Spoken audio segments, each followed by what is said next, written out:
your link to the world. I'm John Hockenberry, back with tonight's Edgewise Short. A historic event on June 30th. China takes back control of Hong Kong at midnight, ending 156 years of British rule. Back then, Hong Kong, of course, was the spoils for the victors in the Opium Wars. Today, it is China that smells economic victory in Asia. Recovering Hong Kong is the symbol. In the middle are the people of Hong Kong, for whom the change is not about victory or defeat. Inside Hong Kong, the feelings are far more complex.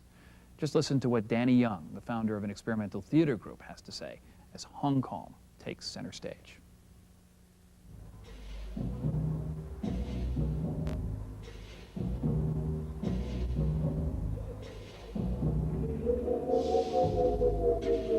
Let me introduce myself. I am Danny Young,荣念曾, That's it. That's me. I have to speak in 3 languages to tell you my name. I've been involved in experimental theater in Hong Kong since the mid-70s.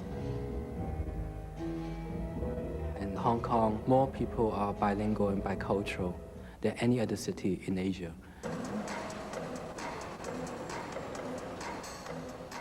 Hong Kong is my home, and it's very crowded.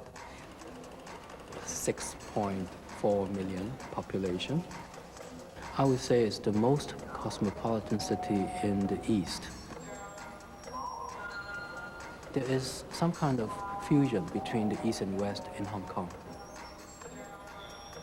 Back in the 19th century, there was the Opium Wars between Great Britain and China, and China lost the war.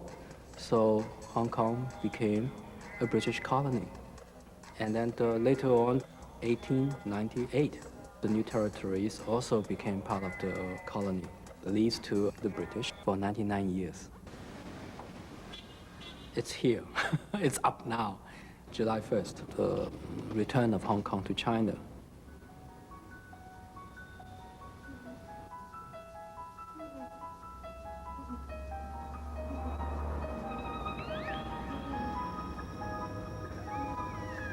I first decided that I would like to involve in arts because arts has much more freedom and much more open space than society.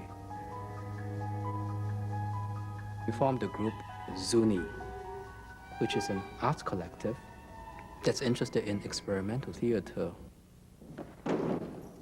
Ever since I started involved in the creative activities in Hong Kong, under the British rule, there was censorship. Because of the kind of theater we were involved with, we touched on a lot of the boundaries and taboos of the legal and the social system. One prop that I used was sort of like a blanket, but actually it's a flag. And one side is a British flag, and the other side is a Chinese flag. We were very much interested in the whole issue of identity, of what do we need to cover ourselves with, the Chinese flag or the British flag. So it was flipped back and forth and sometimes it become a blanket and sometimes become something that you struggle to get rid of. The people of Hong Kong obviously feel like they are part of Hong Kong, but whether it's Hong Kong/China or Hong Kong/Great Britain, I would say the Hong Kong part is much, much stronger than the / part.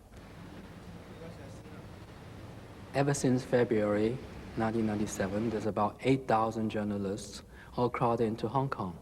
And they are all looking for sensational stories. They are all looking for disasters. Some of the typical questions were, are they going to put you in jail after July 1st? Or will there be freedom of expression?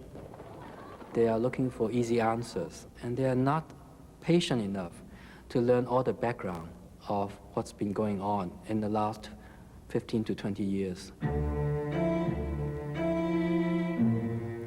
In the last 10 years and the next coming 10 years are all very important for Hong Kong. It's not 1997 that counts. And we are counting by years, not by days or by minutes or by seconds.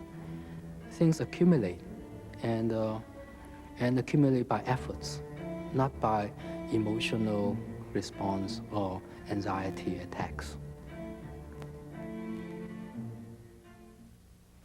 On the last day of trading under British rule this week, the Hong Kong stock market scored a record close. The markets are bullish on the takeover. Among the history to be made next week, when the British flag comes down, the Chinese president will be on hand, the first visit ever to Hong Kong by a Chinese leader. There will also be demonstrators. Beijing will allow 200 people to hold a brief protest. Still to come, our Edgewise tribute to the late Betty Shabazz. Stay with us.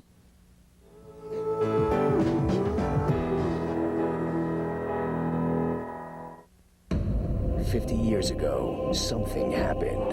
Reports of a crash in Roswell, New Mexico. Now, people are converging on that small desert town. I believe there is an actual crash. Do you think there's something out there?